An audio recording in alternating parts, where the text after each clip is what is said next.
এই সপ্তাহের কোনো এক বিকেলে শেখ হাসিনাকে ফোন করেছিলেন দলের সাধারণ সম্পাদক ওবায়দুল কাদের। প্রায় 15 দিন পর সেই ফোন ধরেন শেখ হাসিনা। এর আগে টানা কয়েকদিন ধরে ওবায়দুল কাদেরের ফোন উপেক্ষা করেছিলেন তিনি। দলীয় সূত্র জানায়, শেখ হাসিনা ইচ্ছাকৃতভাবেই যোগাযোগ এড়িয়ে চলছিলেন, কারণ সাম্প্রতিক সময়ে ওবায়দুল কাদের প্রায় প্রতিদিনই লাইভে এসে বক্তব্য দেওয়ার আগ্রহ দেখাচ্ছিলেন। তার ধারণা ছিল এতে হতাশ নেতাকর্মীরা কিছুটা হলেও উজ্জীবিত হবেন। কিন্তু একটি বক্তব্যে তিনি তারেক রহমানকে তারেক রহমান সাহেব বলে উল্লেখ করেন এবং তার রাজনৈতিক অবস্থান নিয়ে এমন ভাষায় কথা বলেন যা আওয়ামী লীগের অতীত অবস্থানের সঙ্গে সম্পূর্ণ সাংঘর্ষিক।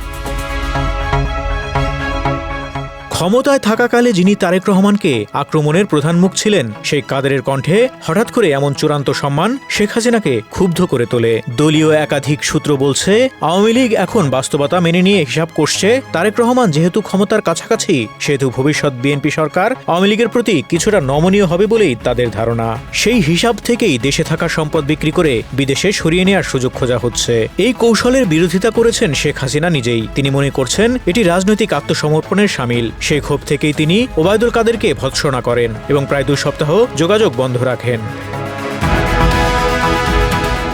আওয়ামী লীগের শীর্ষস্থানীয় একাধিক নেতা বলছেন, ওবায়দুল কাদের যে কোনো মূল্যে সাধারণ সম্পাদক পদ আঁকড়ে রাখতে চাইছেন, কিন্তু শেখ হাসিনা আর তাকে আগের মতো নির্ভরযোগ্য মনে করছেন না। বরং তিনি সন্দিহান যে কাদের নিজের রাজনৈতিক ভবিষ্যৎ বাঁচাতে আলাদা সমীকরণে হাঁটছেন। এমন বাস্তবতায় ভারত ছাড়ার চিন্তাও করছেন ওবায়দুল কাদের। দলীয় সূত্র জানায়, তিনি ইউরোপে যাওয়ার পথ খুঁজছেন। ভারতে পরিচিত মুখ হওয়ায় কার্যত তিনি ঘরবন্দি অবস্থায় রয়েছেন। প্রকাশ্যে চলাফেরা করা তার পক্ষে কঠিন হয়ে পড়েছে। এরই মধ্যে দেশের ভেতরে অরাজকতা সৃষ্টি ও বিভিন্ন সহিংস ঘটনার সমন্বয়ের অভিযোগ উঠেছে আওয়ামী লীগের একাধিক স্তরের নেতার বিরুদ্ধে। ওসমান হাদি হত্যাকাণ্ড সহ নানা ঘটনায় যাদের সম্পৃক্ততার অভিযোগ রয়েছে, সেই কার্যক্রমের সমন্বয় করেছেন সাবেক স্বরাষ্ট্রমন্ত্রী আসাদুজ্জামান খান কামাল, এমন তথ্য এসেছে গোয়েন্দা সূত্রে। কাদেরের সঙ্গে কামালের সম্পর্ক ভালো নয়। কামাল নাকি একাধিকবার কাদেরের বিরুদ্ধে শেখ হাসিনার কাছে নালিশ করেছেন। এরপরই কাদেরকে এসব বিষয়ে নাক না গলাতে সরাসরি নির্দেশ দেন শেখ হাসিনা।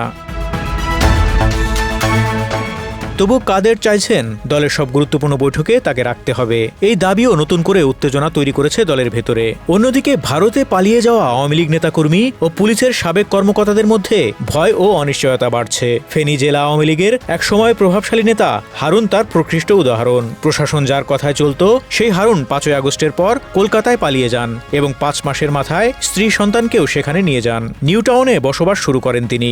মাসখানেক আগে সপরিবারে লন্ডনে যাওয়ার চেষ্টা করলেও নেতাজি সুভাষ বসু আন্তর্জাতিক বিমানবন্দরে অনুমতি না থাকায় ফিরে আসতে বাধ্য হন।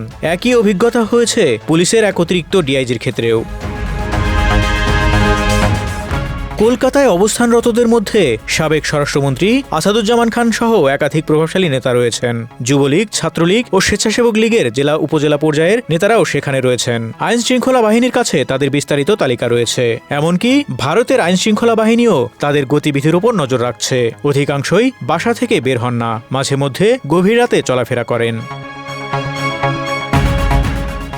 সাবেক স্বরাষ্ট্রমন্ত্রী আসাদুজ্জামান খানের মৃত্যুদণ্ডের রায় হওয়ার পর তাকে প্রকাশ্যে আর দেখা যাচ্ছে না। কলকাতায় অবস্থানরত এক আওয়ামী লীগ নেতা জানান, ভারত সরকারের স্পষ্ট সংকেত ছাড়া অন্য দেশে যাওয়া এখন কার্যত অসম্ভব হয়ে পড়েছে।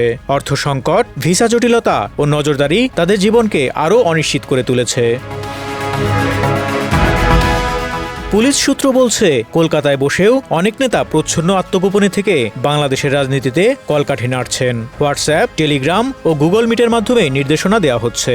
অর্থের অভাব, পাসপোর্ট সংকট ও ভিসা জটিলতা তাদের বড় সমস্যা হয়ে দাঁড়িয়েছে। দলীয় খসড়া তালিকা অনুযায়ী প্রায় 2000 আওয়ামী লীগ নেতাকর্মী বিভিন্ন দেশে আশ্রয় নিয়েছেন। এর মধ্যে সহস্রাধিকই ভারতে, যাদের বড় অংশ পশ্চিমবঙ্গে অবস্থান করছেন। কলকাতার New Market, New Town, Mukundapur, Marquis Street, Garia ও শহরতলির এলাকায় তারা বেশি থাকছেন।